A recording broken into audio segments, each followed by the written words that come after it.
اعوذ باللہ من الشیطان الرجیم بسم اللہ الرحمن الرحیم۔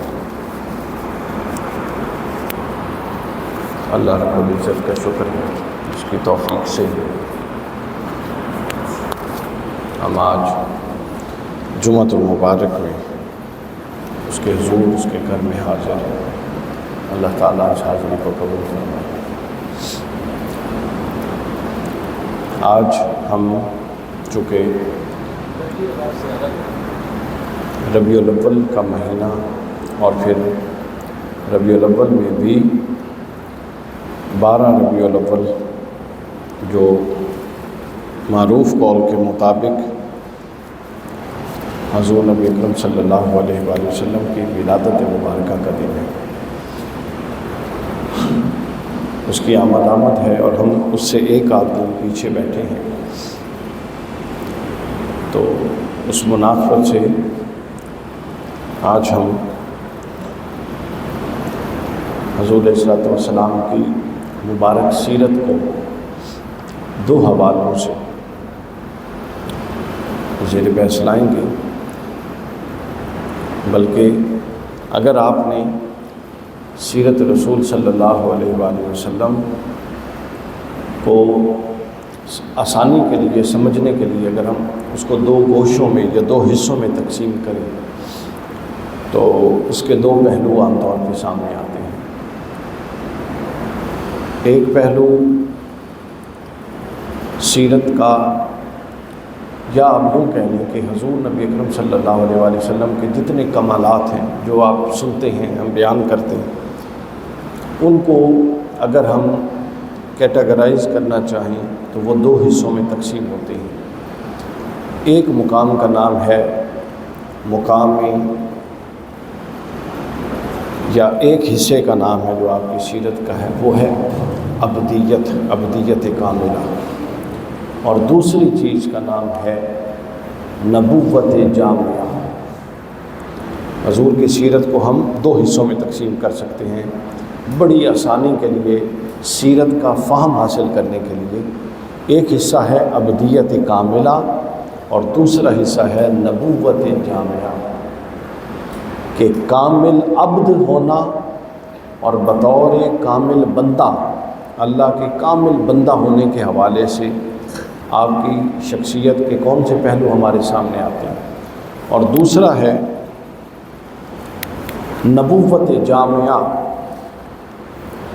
خاتم النبیین ہونے کے حوالے سے پہلے آپ کے کون سے پہلو ہمارے سامنے آتے ہیں۔ اسی بات کو ایک اور انداز سے سمجھ لیتے ہیں کہ جو ابدیت کاملہ ہے اس کا تعلق آپ کے اعمال ذاتیہ سے ہے، آپ کی خلوت سے ہے۔ رسول اللہ صلی اللہ علیہ وسلم کی جو خلوت تھی، امور خلوت اور خلوت میں ادا کیے گئے، یعنی تنہائی میں، اکیلے پن میں، جب کوئی دوسرا ساتھ نہیں ہوتا، تو تنہائی میں کیے گئے اعمال، اس پوری زندگی کے جو تنہائی میں کیے گئے اس کو کہتے ہیں ابدیت، اور جو جلوت میں لوگوں میں کیے گئے اعمال اس کو ہم کہتے ہیں دعوت اور نبوت۔ تو جس طرح ہم نے دو حصوں میں تقسیم کیا نا، ابدیت اور نبوت، تو ابدیت کا تعلق آپ کے امور خلوت سے ہے، تنہائی کے امور سے، اور دعوت اور نبوت کا تعلق آپ کا امور جلوت سے ہے، مجلس میں کیے گئے امور سے ہے، لوگوں کے ساتھ معاملات سے۔ جب یہ دو حصے ہم نے کر لیے تو جو دوسرا حصہ ہے، جو دعوت کا پہلو ہے، فضائل اور مناقب کا پہلو ہے، جو لوگوں کے اندر آپ نے زندگی گزاری، وہ حصہ بہت زیادہ آپ سنتے سناتے رہتے ہیں۔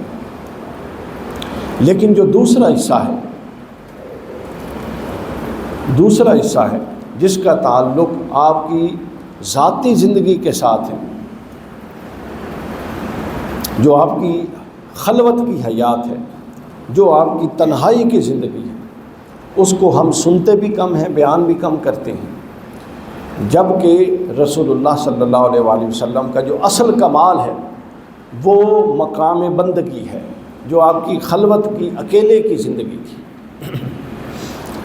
اب آپ دیکھیں نا دو باتیں جو میں نے آپ کی خدمت میں عرض کی ہیں اس کی روشنی میں ذرا آپ غور کریں کہ جو اکیلا ہوتا ہے بندہ، خلوت میں ہوتا ہے، تنہائی میں ہوتا ہے، تو اس وقت جو اس کا اپنے اللہ سے تعلق ہوتا ہے یا وہ اپنے رب سے تعلق قائم کرتا ہے، اس تعلق کو تعلق بندگی کہتے ہیں۔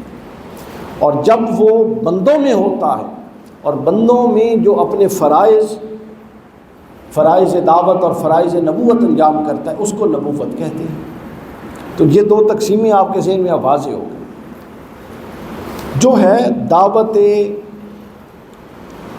جو ہے تعلق بندگی، جس کو میں نے کہا تعلق خلوت، جس کو میں نے کہا نجی زندگی، جس کو میں نے کہا اکیلے کی زندگی، وہ جو زندگی تھی اس پر انحصار ہوتا ہے آپ کی باہر کی خارجی زندگی کا۔ مثلاً آپ ایک مثال سے سمجھ لیں، ہر چیز کا ایک باطن ہوتا ہے اور ایک ظاہر ہوتا ہے، ایک اندر ہوتا ہے اور ایک باہر ہوتا ہے۔ ہم ہیں، ہمارا جسم ہے، اس جسم کے اندر ایک روح ہے جو اس کا اصل ہے۔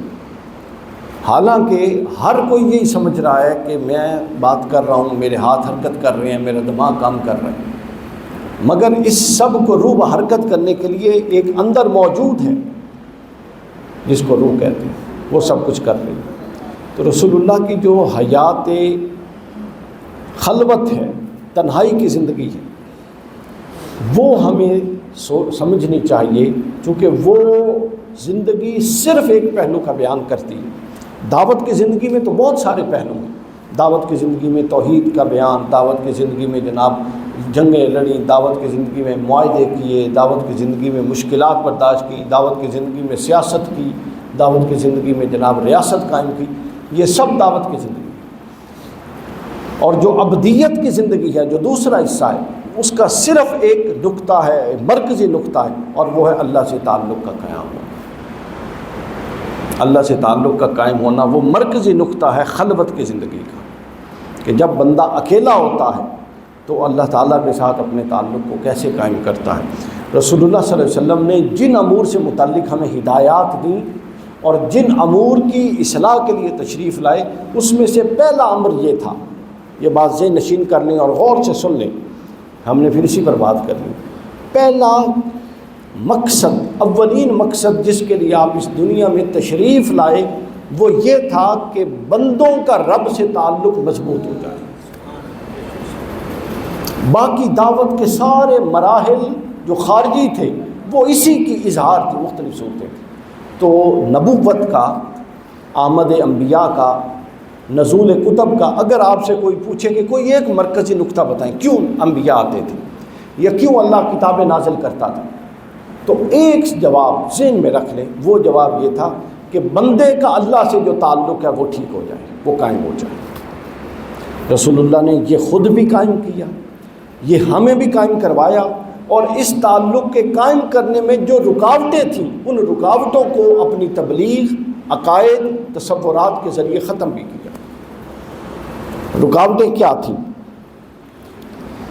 اللہ تعالیٰ تک پہنچنے میں سب سے بڑی رکاوٹ کیا تھی؟ بالکل واضح بات ہے، مشرکانہ عقائد اللہ تک پہنچنے کے سب سے بڑی رکاوٹ تھی۔ شرک کیا ہے؟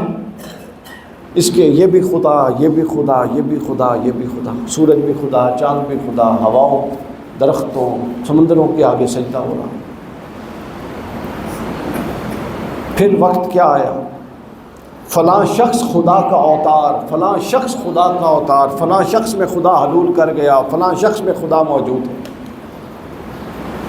تو انسان کا یہ منصب ہے کہ جب انسان کسی کو یہ سمجھتا ہے کہ اس کے پاس اس کی مشکلات کا حل ہے، وہ قادر مطلق ہے، وہ اس کی حاجت روائی کر سکتا ہے، تو یہ فطرت انسانیہ اس کی طرف متوجہ ہوتی ہے۔ شرک میں خرابی یہ تھی کہ شرک انسان کو شخصی حوالے سے یکسو نہیں کرتا تھا اور اعتقادی حوالے سے کسی ایک ہستی پر ٹھہرنے نہیں دیتا تھا، کبھی ادھر لے جاتا تھا اور کبھی ادھر لے جاتا تھا، اور جب تک ٹھہراؤ نہ آئے آپ تعلق قائم ہی نہیں کر سکتے، چونکہ تعلق استقامت چاہتا ہے، آپ تعلق قائم ہی نہیں کر سکتے، تعلق استقامت چاہتا ہے۔ تو رسول اللہ صلی اللہ علیہ وسلم نے سب سے زیادہ کام بندوں کو بندوں کی غلامی سے نکال کے اللہ کی غلامی میں ڈالنے کا کیا ہے۔ نبی اس لیے آیا تھا کہ بندے اور اللہ کے درمیان جتنے پردے ہیں اور جتنی رکاوٹیں ہیں ان کو ختم کر دیں۔ تو سب سے بڑی رکاوٹ جو آپ نے ختم کی وہ کیا تھی؟ شرک تھا۔ عقیدہ توحید کا ابلاغ کر کے آپ نے شرک کی جڑ کاٹ کے رکھ دی اور بتایا کہ دنیا کی ہر شے تم سے مفضول ہے، انسان تو افضل ہے، اگر تجھ سے افضل ہے تو وہ خدا ہے جس نے تجھے بنایا، تو نے اگر کسی کے آگے جھکنا ہے تو صرف اس کے آگے جھکنا ہے۔ اور دنیا کے اندر صاحبان گرامی، اہل علم اور اساتذہ بیٹھے ہیں، دنیا کے اندر جو علم اور تحقیق کا آغاز ہے یہ بھی عقیدہ توحید سے ہوا ہے۔ آپ پوچھیں گے توحید کا تحقیق کے ساتھ کیا تعلق؟ اس لیے کہ جس کو آپ مقدس جانیں کبھی اس پر تحقیق کر سکتے ہیں؟ آپ بتائیے ندیم بھائی، جس کو آپ مقدس جانیں کبھی تحقیق کرتے ہیں؟ نہیں کرتے۔ تقدیس اور تحقیق یہ دو الگ میدان ہیں۔ جس کو آپ مقدس سمجھتے ہیں اس کی ماہیت پر تخلیق کرتے ہیں، وہ کیسے پیدا ہوا، وہ کیسے فنا ہوگا، اس کی گروتھ کیسے ہوئی، نہیں۔ عقیدت ان چیزوں کی طرف نہیں جانے دیتی۔ تو جب سورج پر بھی الوہیت کا ہم نے تاج رکھا ہوا، فلاں بھی خدا، فلاں بھی خدا، فلاں بھی خدا، عقیدہ توحید کے ابلاغ نے ان سب کی خدائی کو رد کر کے اور دوسری طرف تسخیر کائنات کا تصور دے کے ان سب کو انسان سے چھوٹا کیا اور عقل کو غور و فکر کرنے، افلا یتدبرون القرآن افلا تعقلون ام علی قلوب افقالھا، ان احکامات کے ذریعے تحقیق کا میدان کھولا اور تحقیق کے ذریعے تسخیر کائنات کا جس نقطے سے آغاز ہوتا ہے وہ نقطہ توحید ہے کہ اب ہر شے قابل تحقیق ہے، تعظیم صرف اللہ کی ہوگی بس۔ دوسرا پہلو جو خلوت کے تعلق میں رکاوٹ تھا وہ اللہ یعنی جس کی طرف آپ نے جانا ہے اس کی ذات سے متعلق گمراہیاں تھیں، اس کی ذات سے متعلق گمراہیاں تھیں۔ رسول اللہ صلی اللہ علیہ وسلم نے عقیدہ توحید بیان کر کے وہ ہر گمراہی جو اللہ کی اور ہر غلط بات جو اللہ کی ذات سے منسوب کی گئی تھی اس کو اللہ کی ذات سے دور کر دیا اور بتایا کہ اللہ کا اس سے کوئی تعلق نہیں۔ نتیجہ کیا نکلا؟ نتیجہ صاحبان گرامی یہ نکلا کہ انسان جب متوجہ ہوتا ہے اللہ کی طرف، جب اپنی اکیلے پن میں جاتا ہے، جب خلوت میں جاتا ہے، متوجہ ہوتا ہے، تو جو چیزیں اس کی توجہ میں رکاوٹ تھیں وہ خارج میں ہوں یا اس کے باطن میں، رسول اللہ نے خارجی چیزوں کی طرف بھی اشارہ کیا اور باطنی چیزوں کی طرف بھی اشارہ کر دیا، جس میں میں نے بتایا سب سے بنیادی اور اساسی بات عقیدہ توحید کا ابلاغ تھا اور شرک کی نفی تھی۔ یہ سب سے اہم پہلو تھا اس نقطہ نظر میں جو رسول اللہ صلی اللہ علیہ وسلم نے ہمارے سامنے رکھا۔ اب جب توحید پکی ہو جائے تو تعلق کے قائم ہونے کی بنیاد پڑ جاتی ہے، لیکن تعلق مضبوط کیسے ہوتا ہے؟ خلوت کا تعلق اللہ کے ساتھ مضبوط کرنے کی جو بنیاد ہے اس کو دعا کہتے ہیں۔ کیا دعا کیا ہے؟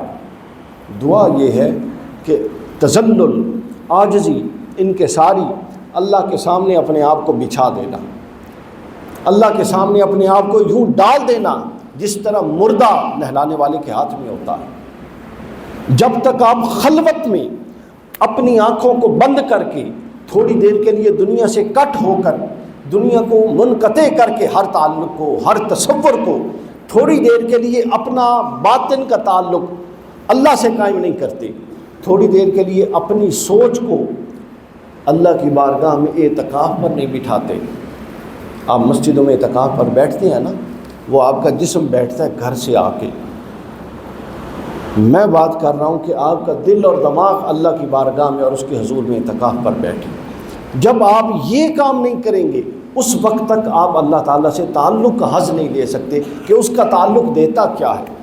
وہ تعلق بندگی جو رسول اللہ کی قائم تھی اور جس پر رسول اللہ کو اتنا اختیار تھا اور جس کے بارے میں کسی شاعر نے کیا خوب کہا تھا کہ مقام بندگی دیکھ کر نلوں شان خدا بندی، متاع بے بہا ہے، اقبال نے کہا تھا نا، متاع بے بہا ہے درد و سوز و آرزو مندی، اور مقام بندگی دے کر نہ لوں شان خدا بندی۔ تو ایمان کا لطف پتہ ہے ہم سب محروم کیوں ہیں؟ اس بات کو سمجھ لیجئے، ایمان مسلمان ہیں، نمازیں پڑھتے ہیں، محبت رسول کرتے ہیں، محروم کیوں ہیں اس چاشنی سے جو ایمان کی حلاوت جس طرح چینی پانی میں گھلے نا، ایک گھونٹ بھرے اس کا اثر نظر آتا ہے۔ تو یوں نمازیں پڑھ پڑھ کے ہماری شخصیت میں عبادات کا اثر کیوں نہیں نظر آتا؟ اثر بنے گا جب تعلق باطنی خلوت میں اس کے ساتھ قائم ہوگا، جب کوئی دوسرا نہیں ہوتا ہے۔ آپ کو اندازہ ہوگا کہ آپ کا رب تو آپ سے براہ راست بات بھی کرنے کے لیے تیار بیٹھا ہے۔ یہ وہ تعلق تھا جو توڑ دیا گیا تھا، رسول اللہ اس تعلق کو پھر جوڑنے کے لیے آئے تھے۔ اللہ آپ سے بات کرتا ہے، اکیلے میں بیٹھے، 24 گھنٹے ہمارے پاس ہیں، ہمارے پاس دنیا کے ہر کام کے لیے وقت ہے، مگر 24 گھنٹوں میں 24 منٹ بھی صرف اللہ کے لیے وقف کرنے کو نہیں ہے کہ ہم 24 گھنٹے بیٹھے، ہم نے کوئی بھی کام کرنا ہو، ظاہر ہے اس کی پریکٹس کریں گے نا، اس کو ٹائم دیں گے، کچھ پڑھنا ہے، کوئی کام سیکھنا ہے، مکینک بننا ہے، کچھ بھی کرنا ہے، سیکھتے ہیں نا، ٹائم دیتے ہیں۔ لیکن اللہ کی بندگی اور رسول اللہ کی محبت ہم کہتے ہیں ہمیں بس وراثے میں مل جائے، ورثے میں، ہمیں کرنا کچھ نہ ہو۔ 24 منٹ اپنے آپ کو آج اس ربیع الاول میں یہ نیت کیجئے کہ ہر روز 24 گھنٹے کے بدلے میں 24 منٹ ہر کام ترک کر کے سب سے الگ ہو کر، بیوی بچوں سے الگ ہو کر آپ ایسی خلوت میں گزاریں گے کہ اس میں صرف آپ ہوں گے اور آپ کا رب ہوگا، اور آپ اپنی آرزویں اس کے سامنے پیش کریں گے تاکہ آپ کا وہ تعلق قائم ہو سکے، آپ کا وہ تعلق اس کے ساتھ قائم ہو سکے۔ تو رسول اللہ صلی اللہ علیہ وسلم نے اس تعلق کو قائم ہونے میں جتنی رکاوٹیں تھیں ان سب رکاوٹوں کو آہستہ آہستہ دور کیا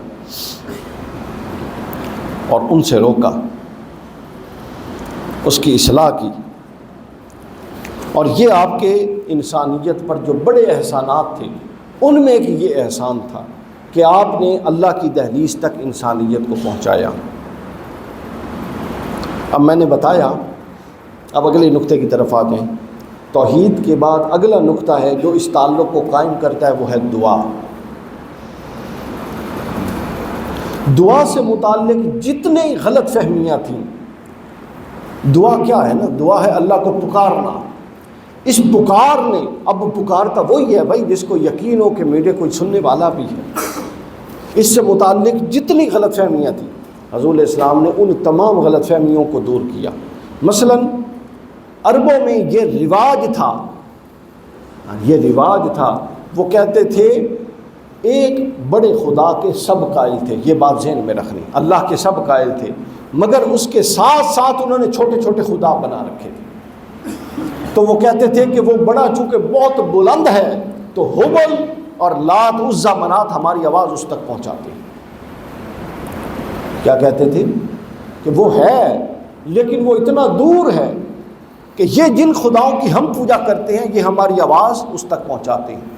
رسول اللہ صلی اللہ علیہ وسلم نے اس تصور کی اصلاح کیسے کی؟ قرآن مجید نے فرمایا وَإِذْ سَأَلَكَ عِبَادِي أَنِّي فَإِنِّي قَرِيبٌ، اے محبوب ان کو بتا دیں جب یہ مجھے پکارتے ہیں تو میں ان کی پکار براہ راست سنتا ہوں، فَإِنِّي قَرِيبٌ، میں ان کے قریب ہوں۔ اور دوسری جگہ فرمایا نحن اقرب الیہ من حبل الورید، یہ خود بھی اتنے اپنے قریب نہیں ہیں، ان کی شاہ رگ بھی جتنے اپنے قریب نہیں ہیں جتنا میں ان کے قریب ہوں۔ وہ جو دوری تھی اس کو ختم کیا، ختم کر دیا۔ آپ دیکھیں نا، دنیا میں کوئی ایسا بندہ ہے، کوئی ایک انسان بتائیں جس سے ملنے کے پروٹوکول نہ ہو۔ آپ نے اپنی والدہ سے ملنا ہے تو پروٹوکول، کب ان کے کمرے میں جائیں، کس طرح ملیں، کس طرح کا لباس پہنیں۔ آپ نے والد صاحب سے ملنا ہے، اس کا پروٹوکول۔ آپ نے اپنے استاد سے ملنا ہے، آپ نے اپنے شیخ سے ملنا ہے، آپ نے کسی M N A M P A سے ملنا ہے، آپ نے وزیر اعظم سے ملنا ہے، نیچے سے اوپر چلتے جائیں۔ کوئی ایک ایسا بچہ، ایسا شخص نہیں جس سے ملنے کے پروٹوکولز نہ ہو، ہے نا سب سے ملنے کے۔ آپ وقت کا لحاظ کریں گے، آپ لباس ہر ایک کے سامنے ایک جیسا نہیں پہنیں گے، آپ بات چیت اور الفاظ کا لحاظ کریں گے، آپ لفظوں کی بناوٹ اور اس کا لحاظ کریں گے۔ اس پوری دنیا نہیں، کائنات کے اندر، یونیورس میں اگر ایک ہستی جس سے ملنے کا کوئی پروٹوکول نہیں ہے تو وہ اللہ کی ذات ہے۔ جس سے ملنے کا کوئی وقت متعین ہے، آپ بتائیے ہاں یا نہ کریں، ہیں؟ کوئی لباس متعین ہے؟ بھائی بولیے، بولے تو صحیح ہے۔ کوئی زبان متعین ہے؟ کوئی خاص وضع قطع متعین ہے؟ کوئی اپوائنٹمنٹ لینی پڑتی ہے سیکرٹری سے؟ وہ ہمہ وقت آپ کا منتظر بیٹھا، وہ کیا ہے؟ ہمہ وقت آپ کا منتظر۔ حضور نے مثال دے کے سمجھایا اللہ کیسے منتظر ہے۔ مسلم میں، صحیح مسلم، فرمایا کہ ایک شخص ہو، اس کے پاس سواری ہو، اس سواری پر اس کا سارا سامان ہو، سامان، کھانا پینا سب کچھ اس کے اوپر ہو، اور وہ ایسے صحرا میں ہو جہاں کوئی اور نہ ہو، اور اس کی سواری گم ہو جائے، اور وہ سواری کو ڈھونڈتا ڈھونڈتا ڈھونڈتا تھک کے بس ایک درخت کے نیچے بیٹھ جائے۔ اب قریب تھا کہ اس کی موت ہو جائے، بے سر و سامانی کے عالم میں، اور اس کی آنکھ کھلے اور اچانک وہ اپنی اس سواری کو جس پر سارا سامان ہے سامنے دیکھے، تو حضور نے پوچھا کہ ایسے ابا بتاؤ اس کو کتنی خوشی ہوگی؟ انہوں نے کہا کہ اس کی خوشی کا تو کوئی شمار نہیں۔ فرمایا کہ جب کوئی بندہ اللہ کی طرف پلٹتا ہے تو اللہ کو اس سے بھی زیادہ خوشی ہوتی ہے جتنی اس بندے کو خوشی ہوئی۔ اور رسالہ کشیری اور دیگر کتب تصوف میں ہے، حضرت داؤد علیہ السلام پر اللہ نے وحی کی اور فرمایا کہ اے داؤد اپنے بندوں کو بتا دے جو مجھ سے محبت کا دعویٰ کرتے ہیں کہ وہ اللہ کے محبوب ہیں اور اللہ سے عشق کرتے ہیں، اور رات ہوتی ہے اور سو جاتے ہیں، وہ جھوٹے ہیں، کیونکہ کون سا محبوب ہے، محب ہے جو اپنے محبوب سے خلوت میں نہیں ملنا چاہتا؟ میں رات کو منتظر ہوتا ہوں اور وہ رات کو غفلت سے سو رہے ہوتے ہیں، وہ جھوٹے ہیں۔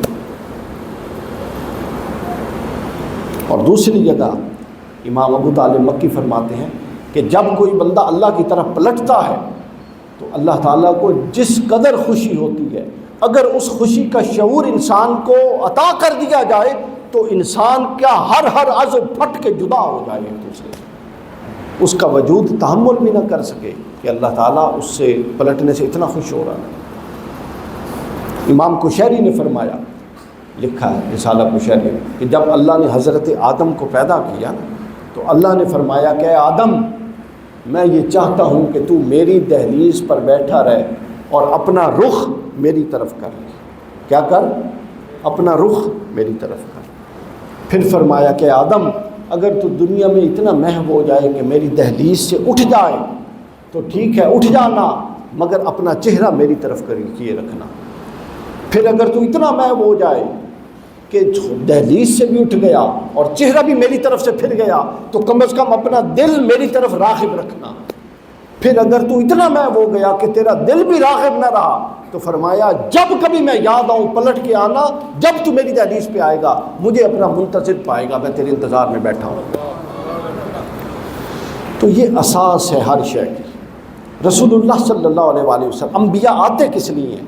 انبیاء اس لیے آتی ہیں کہ خدا کا شعور، اللہ کا شعور، ذات مطلق کا شعور انسانیت تک پہنچ جائے، اور وہ شعور پہنچے جو گمراہیوں سے پاک شعور ہو۔ ورنہ خدا کو تو ہر دور میں لوگ جانتے ہیں، ستھرا شعور ہو، شفاف شعور ہو۔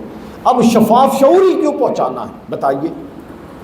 خدا کا شعور تو ہر دور میں رہا، تو پھر جو شعور کے اس خدا کے تصور کے ساتھ گمراہیاں جڑ گئی تھی، یہ غور طلب نکتہ ہے، گمراہیاں جڑ گئی تھی، ان گمراہیوں کو ہٹانا کیوں ضروری ہے؟ اس لیے کہ جب گمراہیوں کے ساتھ کسی کے ساتھ تعلق بنائے گا تو وہ تعلق بھی گمراہ بنے گا۔ تو لہٰذا اس گمراہیوں کو سائڈوں سے ہٹایا، شخصیت کو نکھار کے واضح بیان کر دیا تاکہ جو تعلق قائم ہو وہ بالکل ستھرا تعلق ہے۔ حضور نے بتایا کہ ہم اس زمین پر اللہ کے بندے ہیں، ہم اس زمین پر اللہ کے بندے ہیں۔ اللہ واحد ہے جس کے ہاتھ میں ہر نفع اور ہر نقصان ہے۔ اگر اللہ چاہے، اگر پوری زمین کا ہر جاندار یہ چاہے کہ تمہیں نقصان دے اور اللہ کے ہاں تمہارا نقصان مقدر نہیں ہے تو وہ نقصان نہیں دے سکتا۔ اور اللہ نے فرمایا حدیث قدسی، اگر پوری زمین چاہے، ہر فرد جو زمین پر اور حیات موجود ہے وہ مل کر تمہیں کوئی نفع دینا چاہے اور وہ نفع اللہ کے ہاں مقدر نہیں ہے تو وہ نفع نہیں دے سکتا۔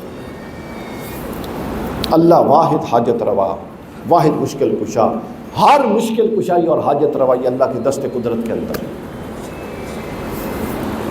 اب آپ دیکھیے حضور علیہ السلام کی خلوتوں کے کچھ نمونے آپ کے سامنے رکھوں، چونکہ ہم نے صرف ذکر نہیں کرنا نا، ہم نے اندر بھی تو کچھ اتارنا ہے کہ رسول اللہ کی خلوت کتنی پیاری ہوتی تھی۔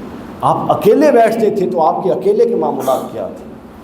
مجلس کے معاملات تو ہم زیادہ جانتے ہیں، اکیلے کے معاملات سبحان اللہ۔ حضور علیہ السلام کی چند دعائیں میں آپ کے سامنے رکھتا ہوں جو آپ اکیلے مانگا کرتے تھے۔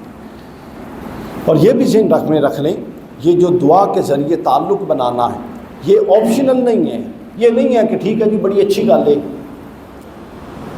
فلاں صاحب نے بیان کر دی ہمیں بنانا چاہیے، نہیں، یہ فرض ہے، لازم۔ اللہ تعالیٰ نے قرآن مجید میں فرمایا وَقَالَ رَبُّكُمْ اُدْعُونِي أَسْتَجِبْ لَكُمْ، امر کا صیغہ ہے۔ اللہ نے فرمایا لازماً تم مجھ سے دعا کرو، یعنی اکیلے بیٹھ کے میرے ساتھ تعلق قائم کرو، میں تمہاری دعاؤں کو سنوں گا۔ ان الذین یستکبرون عن عبادی سیدخلون جہنم، اور جو تکبر کرتے ہیں اللہ فرماتا ہے جو میرے پاس اکیلے میں نہیں آتا کچھ مانگنے، گویا کہ وہ متکبر ہے اور تکبر والا میں جہنم میں پھینک دوں گا۔ پھر آگے فرمایا حدیث میں حضور نے فرمایا من لم یسأل اللہ، جو اللہ سے سوال نہیں کرتا اکیلے میں بیٹھ کے، یعنی خلوت کے تعلق پر ذرا دیکھیے، جو اکیلے بیٹھ کے اللہ سے مانگتا نہیں ہے کسی بھی وقت، حضور نے فرمایا یغضب علیہ، اللہ اس پر غضب کا معاملہ رکھتا ہے، اس کے ہر معاملہ رحمت کی بجائے غضب سے کرتا ہے۔ پوچھا گیا کیوں؟ فرمایا اس لیے وہ اللہ سے مانگنے کا عادی نہیں ہے، ہر وقت مانگتا نہیں ہے۔ اور پھر آپ نے سنی ہوئی یہ حدیث، حضور نے فرمایا الدعاء مخ العبادہ، دعا جب ہر کسی کو نچوڑتے ہیں تو نیچے سے جو چیز نکلتی ہے، ہم کہتے ہیں نا یہ مغز نکل آیا، تو حضور نے فرمایا جب دعاؤں کو تمہاری عبادات کو میں نچوڑوں گا تو عبادات سے نچوڑنے کے بعد جو نکلتا ہے، جو اس کا مغز ہوتا ہے وہ دعا ہے کہ تم الٹیمیٹلی اللہ سے تعلق بندگی کیسا قائم کرتے ہو، یہ دعا ہے۔ اسی طرح آپ جو بھی دعائیں دیکھیں گے ان دعاؤں میں بڑا اہم رنگ ہے۔ اب میں آپ کو ایک دعا بتاتا ہوں۔ حضور علیہ السلام طائف گئے، آپ لوگوں نے واقعہ سنا ہوا ہے، سنا ہے نا سارا واقعہ، کیا کچھ معاملہ ہوا، دعوت دی، اوباش جوانوں انہوں نے پتھر مروائے، پھر حضور علیہ السلام کے بازوؤں کے بغلوں میں ہاتھ ڈلوا کے وہ کھڑا کرا دیتے، پھر آپ دیواروں کو پکڑ کے چلتے، وہ پیچھے سے پھر پتھر مارتے، وہ سارا واقعہ یہ ہو گیا، وہ چلے گئے۔ اب حضور اکیلے آ کے ایک درخت کے نیچے بیٹھتے ہیں اور وہاں یہ دعا کر رہے ہیں، فرماتے ہیں اللہم الیک اشکو ضعفی۔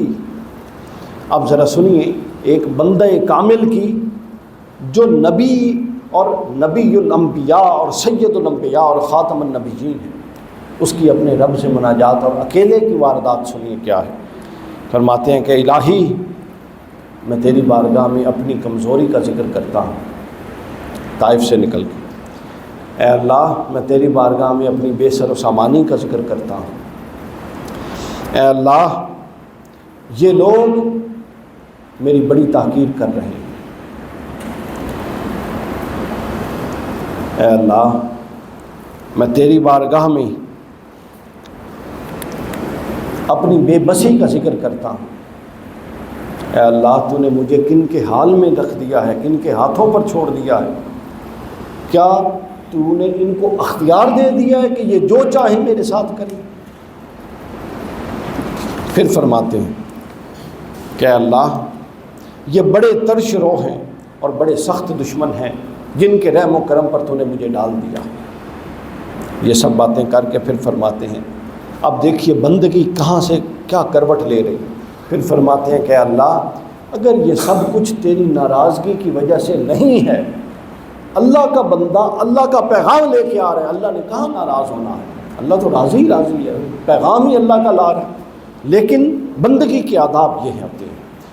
فرمایا کہ اللہ اگر یہ سب جو مجھ سے کر رہے ہیں یہ تیری ناراضگی کے باعث نہیں ہے تو پھر مجھے کوئی فرق نہیں پڑتا، تو پھر مجھے کوئی فرق نہیں پڑتا۔ اب آگے سنیے، لیکن اے اللہ اس تکلیف کی نسبت تیری عافیت اور تیری رحمت بڑی وسیع ہے، یہ بھی تو کہہ سکتے تھے مجھ پر سے یہ تکلیف اٹھا دے۔ فرماتے ہیں کہ اس تکلیف کی نسبت تیری رحمت بڑی وسیع ہے، اے اللہ میں تیرے اس روشن چہرے کی پناہ میں آتا ہوں جس سے ہر شے روشن ہے۔ اللہ اکبر، پناہ میں آتا ہوں جس سے ہر شے روشن ہے، اور تیری ہی پناہ سے دین و دنیا درست ہوتی ہے۔ تیرا غضب مجھ پر اترے یا تیری رضا مجھ پر وارد ہو، مجھے تیری رضا اور خوشنودی ہی مقصود ہے۔ اس سے مقصد نہیں ہے کہ وہ خوشنودی بذریعہ رحمت آ رہی ہے یا بذریعہ ان کے ظلم آ رہے ہیں، مجھے اس سے کوئی فرق نہیں پڑتا۔ اور نیکی سے بچنے، برائی سے بچنے کی طاقت صرف تیرے ہی طرف سے، آپ اندازہ کیجیے۔ پھر عرفات کے اندر ایک دفعہ حضور بیٹھے تھے اکیلے، عرفات میں فرماتے ہیں میدان عرفات میں، اللہم انک تسمع کلامی، اے اللہ تو میری بات سن رہا ہے نا، ذرا آپ محسوس تو کیجئے نزاکت لفظوں کی کہ اے اللہ تو میری بات سن رہا ہے نا، وترا مکانی، اور دیکھ رہا ہے نا کہ مجھے ان لوگوں نے کس حال تک پہنچا دیا ہے، وتعلم سری، اور میری ہر چھپی ہوئی بات کو جانتا ہے نا، یعنی وہ تو جانتا ہے نا کہ میرے دل میں کیا چل رہا ہے۔ پھر فرماتے ہیں اے اللہ میں مصیبت میں ہوں، محتاج ہوں، تیری بارگاہ میں فریاد کرتا ہوں، میں پریشان ہوں، یہ مجھے ہراساں کرتے ہیں، میں تیرے آگے دست سوال دراز کرتا ہوں، اور ایسے دراز کرتا ہوں جیسے کوئی بے بس کسی بڑی قوت والے کے سامنے دست سوال دراز کرے۔ میں تیرے آگے گڑ گڑاتا ہوں، تجھ سے طلب کرتا ہوں جیسے خوف زدہ، آفت زدہ کسی سے کچھ طلب کرتا ہے، اور جیسے وہ شخص طلب کرتا ہے جس کی گردن تیرے سامنے جھکی ہو۔ جب یہ فرما رہے تھے تو حضور علیہ السلام کی چشمان مقدسہ سے آنسو گر رہے تھے ساتھ ساتھ۔ آپ اندازہ کیجیے، یہ خلوت کا تعلق ہے، اکیلے کا تعلق ہے۔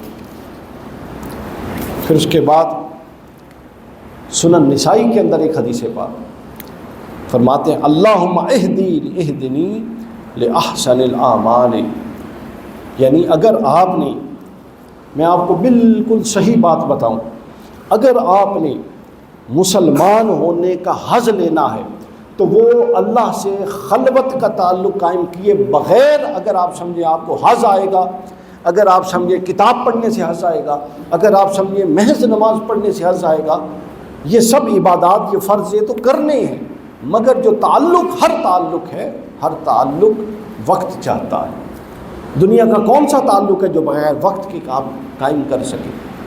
وقت چاہتا ہے، اور وہ وقت آپ نے نمازوں میں بھی اللہ کو دینا ہے، اور نمازوں کے علاوہ ہٹ کر بھی اللہ کو دینا ہے، اور اس کے ساتھ اپنا تعلق بندگی قائم کرنا ہے۔ یہ تعلق بندگی قائم کروانے کے لیے حضور علیہ الصلوۃ والسلام تشریف لائے تھے۔ 1500 سال ہو گئے، حضور کا پیغام پہنچ چکا۔ ہم میں سے کتنے ہیں جو اس پیغام پر پہنچ کر، اس پیغام کا جو مرکزی نقطہ ہے کہ اللہ کے ساتھ بندے کے معاملات سیدھے ہو جائیں، ہم وہ کر رہے ہیں۔ قبر میں تو اللہ تعالیٰ کے بارے میں سارے سوالات، اور وہی سوالات کہ کیا وہ پیغام پہنچا تھا۔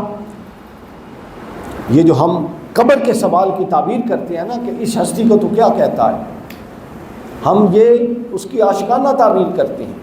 حقیقی تعبیر یہ ہے کہ صرف وہ رسول اللہ کو پہچانے گا جس نے زندگی میں اپنی معاملات رسول اللہ کی سیرت کے تابع کیے ہوں گے۔ ایسا شخص جس کی ساری زندگی رسول اللہ کی بغاوت میں گزری ہو، وہ بے شک میلاد کرے، وہ بے شک جلوسوں میں جائے، مگر اس کا عمل کیا ہے؟ رسول اللہ کے عمل کا متضاد ہے۔ رسول اللہ کہتے ہیں سچ بولو، وہ جھوٹا ہے۔ رسول اللہ کہتے ہیں امانت داری اختیار کرو، وہ خیانت کرتا ہے۔ رسول اللہ کہتے ہیں زبان اور ہاتھ سے دوسروں کو محفوظ رکھو، وہ زبان سے بد کلامی کرتا ہے اور ہاتھ سے بد کلامی کرتا ہے۔ تو آپ کیا سمجھتے ہیں ایسا شخص صرف جھنڈیاں لگانے سے رسول اللہ کو پہچان لے گا؟ یہی تو غلط باتیں ہیں جو ہمارے ہاں مشہور ہو گئی،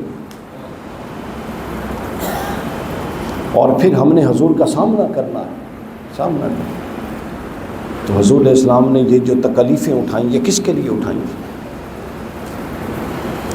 کچھ عرصہ پرانی بات ہے، میں بیٹھا ہوا تھا، چوک اعظم پروگرام تھا، 12 ربیع الاول کی رات تھی، بہت بڑا پروگرام۔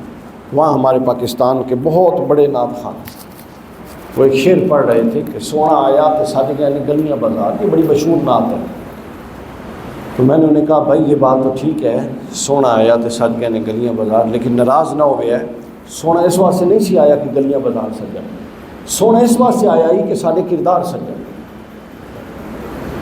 اگر آپ نے اپنے کردار پہ کوئی اثر نہیں آنے دینا رسول اللہ کی تعلیمات کا، اور صرف زبان و کلام تک رکھنا ہے، آپ اگر آپ کے معاملات میں حرام کی ملاوٹ ہے تو وہ اپنی جگہ پہ رہنی ہے، اور آپ نے کہنا ہے کہ ہم عاشق رسول ہیں، تو اس کا کوئی تعلق نہیں ہے رسول اللہ کی سیرت کے ساتھ، یہ ذہن میں رکھیں۔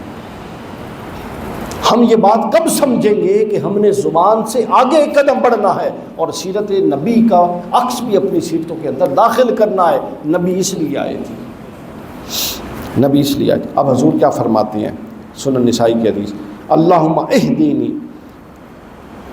لِأَحْسِنَ الْأَعْمَالِ۔ آپ اندازہ کریں، اکیلے میں ایک بندہ اللہ سے کہہ رہا ہے اے اللہ میرے اعمال کو درست کر دے، اور کون کہہ رہا ہے؟ جس کا عمل حجت ہے باقیوں کے لیے، اس کا مقام بندگی یہ ہے کہ جب وہ اللہ کے حضور پہنچتا ہے تو کہتا ہے اللہ میرے اعمال ٹھیک کر دے۔ وَأَحْسِنَ الْأَخْلَاقِ، اے اللہ میرے اخلاق کو اچھا کر دے، اور پھر مجھے برے عمل اور برے اخلاق سے بچا۔ یہ وہ چیزیں ہیں جو براہ راست اللہ کا بندے کے ساتھ تعلق جوڑتی ہیں۔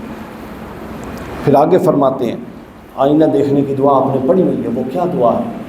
جب حضور دیکھ فرمایا الحمدللہ اللہم کما حسنت خلقی فحسن خلقی، اے اللہ تو نے میرا چہرہ تو میری جو صورت ہے وہ اچھی بنائی ہے، اے اللہ تو میری سیرت بھی اچھی بنا۔ یہ رسول اللہ کے الفاظ ہیں، یہ کتنی پریکٹیکل باتیں ہیں۔ پھر ایک دعا میں فرماتا ہے اللہم انی اسألک الصحۃ فی الایمان، اے اللہ میں تجھ سے صحت کا سوال کرتا ہوں، اور صحت بھی جسم کے ساتھ ساتھ ایمان کی صحت کا بھی سوال کرتا ہوں، وَإِيمَانًا وَفِي الْحُسْنِ الْخُلْقِ، اور اچھے اخلاق کا سوال کرتا ہوں۔ تو سامعین کرام میں آپ کو یہ بتا رہا تھا، پھر آگے فرماتے ہیں ایک اور حدیث پاک کنز المال میں، اللہم اجعلنی صبورا، اے اللہ مجھے جلد باز نہ بنا، صبر کے ساتھ رہنے والا بنا۔ آپ اندازہ کریں، وَاجْعَلْنِی شَکُورًا، اور اے اللہ مجھے شکر کرنے والا بنا۔ وَاجْعَلْنِی فِی عَینِی صَغِیرًا، یہ بڑا خطرناک اور بڑا اہم جملہ، وَاجْعَلْنِی فِی عَینِی صَغِیرًا وَفِی أَعْیُنِ النَّاسِ کَبِیرًا، اے اللہ مجھے اپنی نظر میں چھوٹا اور لوگوں کی نظر میں بڑا بنا دے۔ آپ اندازہ کریں، چونکہ جب آپ اپنی نظر میں خود بڑے ہوتے ہیں تو پھر بڑا ہونے کی جو نفسیات ہے وہ آپ کو خراب کرتی ہے۔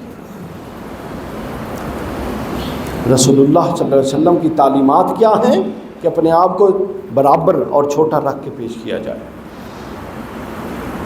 اور ابو جہل کی نفسیات کیا ہیں؟ اپنے آپ کو بڑا رکھا جائے۔ غزوہ بدر میں جب ابو جہل کی گردن کاٹی گئی نا تو وہ کہتا تھا کہ میری گردن یہاں سے کاٹنا، یہاں سے نہ کاٹنا۔ انہوں نے پوچھا یہاں سے کیوں؟ کہتا ہے کہ جب مقتولین میں میرا سر پڑا ہو تو دوسروں سے اونچا مانگو۔ اور رسول اللہ کی نفسیات کیا ہیں وہ سن لیں۔ ایک سفر میں جا رہے تھے، ایک اونٹ تھا اور 3 سوار تھے، حضرت مولا علی، رسول اللہ اور حضرت ابو لبابہ رضی اللہ عنہ، 3 لوگ تھے۔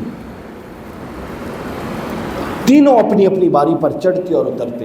جب رسول اللہ سوار ہوتے تو یہ دونوں چلتے، جب اگلے کی باری آتی تو وہ کہتا کہ یا رسول اللہ میں چلتا ہوں آپ سوار رہیں۔ تو حضور فرماتے کیا میں چلنے میں جسم میں تم سے کمزور ہوں؟ میں چلوں گا۔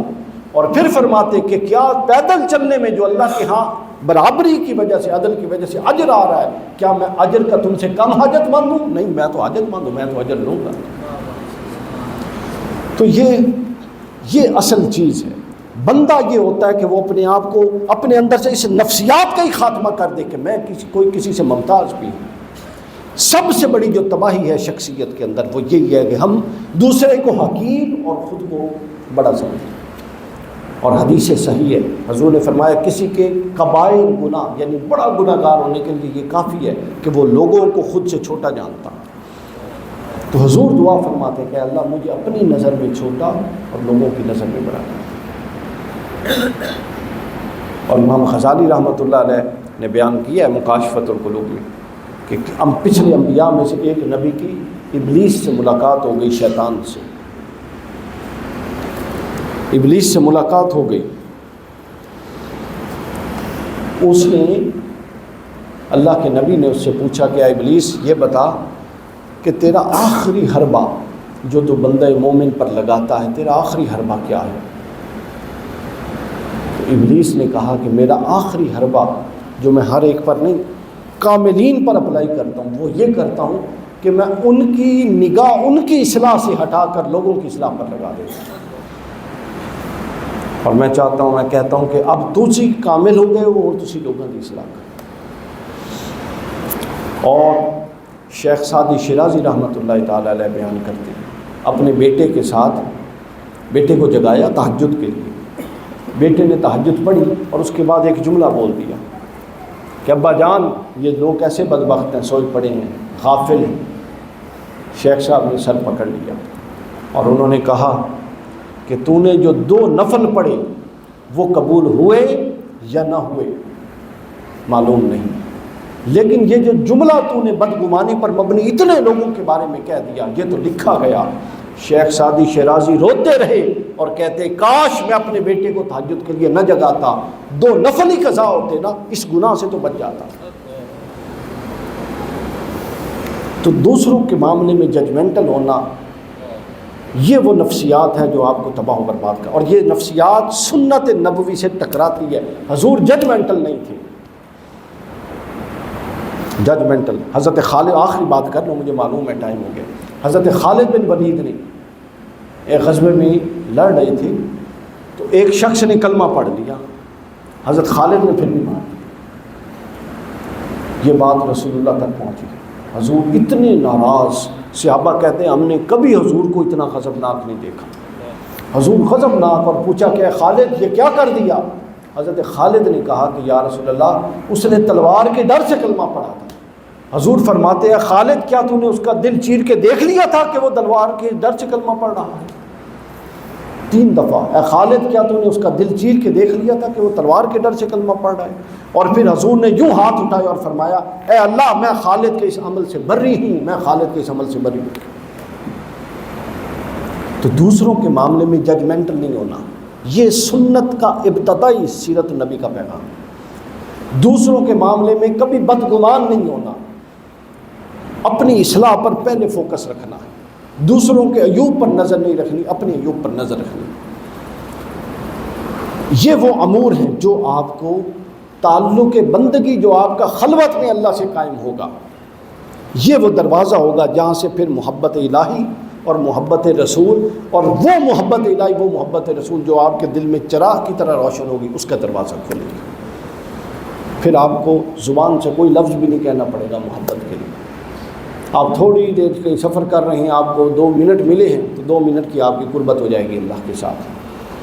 پھر آپ کو کہیں 10 منٹ ملے ہیں تو آپ کی 10 منٹ کی اللہ کے ساتھ قربت ہو جائے گی۔